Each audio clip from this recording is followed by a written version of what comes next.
Hey guys, Natalie Willis here from the Baby Sleep Trainer. My most popular video by far is how to dream feed your baby. And on this video, there's a number of comments about people who feel that I did not really adequately or really in any detail describe how to do a dream feed. I would beg to differ and would say that if somebody watched around second 30, they would get the exact directions for how to dream feed their baby. But I want to come back and give you a little bit more detail.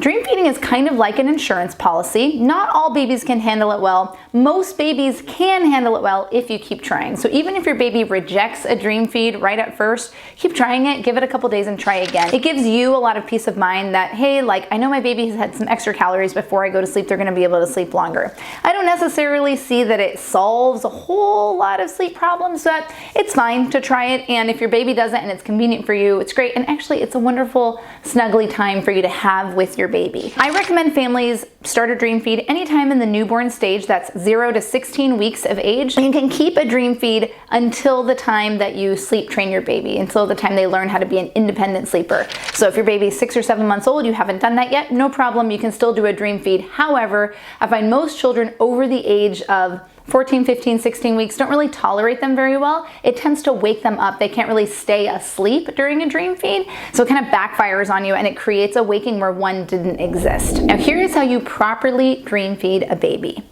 Let's say that you put your baby down 7, 8, 9 p.m., whenever, and they're very deeply asleep. Typically, for most babies, the time of day that they're going to be the most deeply asleep is sometime between 7 p.m. and 1 a.m. Okay? So let's say that you've put them down at 7 or 8 p.m. for bedtime. It's now 10:30. You would like to go to sleep and you want to dream feed your baby. What you're going to do is walk into the room. Try not to introduce any light into the bedroom. Ideally, they're sleeping in a dark room with loud white noise.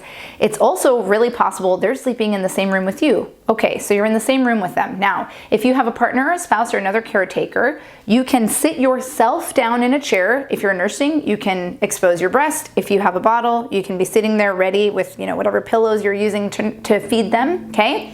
And your partner, spouse, or other caretaker can walk to the crib, scoop up the baby who is probably swaddled if they are really a young baby. Maybe they're not.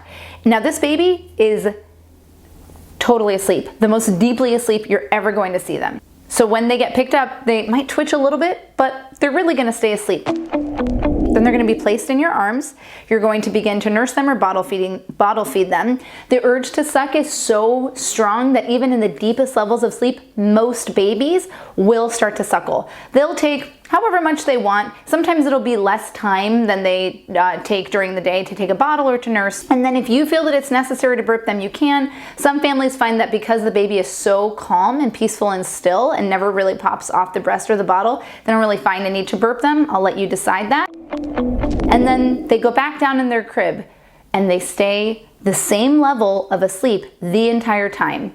If your baby wakes up during their dream feed, it's not a dream feed. If your baby wakes up and you go in and you feed them and they fall asleep during the feeding, it's not a dream feed. It's only a dream feed if they are not awake and you have fed them and they've remained asleep the whole time.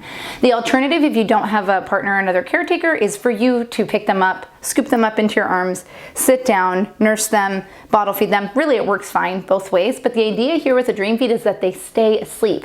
Now again, if you've been doing this successfully, and then suddenly, that's weird. I normally feed them at 10:30 and now I'm hearing them crying.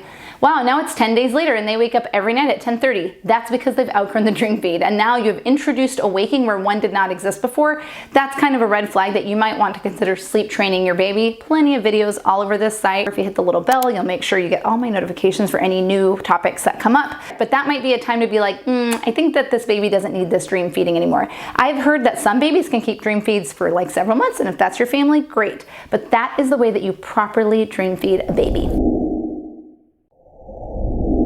Another thing I'd like to say is that I am not a dictionary. Just because my definition or baby sleep trainer's definition of dream feeding is what I just said, other people might have a definition that's different than mine. One that I've heard a lot is that you go and wake the baby up and feed them before you go to bed, sometimes even in the middle of the night, right? Let's say you want to, for some reason, train your baby to eat at 1 or 2 or 3 in the morning, even if they're not awake, which is not a great idea in my book, but whatever. And they call that a dream feed. The reason I don't consider that a dream feed is because that will train your baby in many, many cases, most cases in fact, to wake up for a feeding that they don't need, which is not what you want to do. The first thing I said in this video is that a dream feed is an insurance policy. It's a way to get a few extra calories in your baby, stimulate your breast milk supply if you're nursing, great. But it's not something that you should be really looking at to replace a feeding. If your baby is hungry, they're going to wake up and they're going to get a feeding, and that's why it's something you want to be really careful with, and I would not recommend, unless your, I guess, pediatrician tells you otherwise, to wake your babies up for feedings overnight and then call it a dream feed.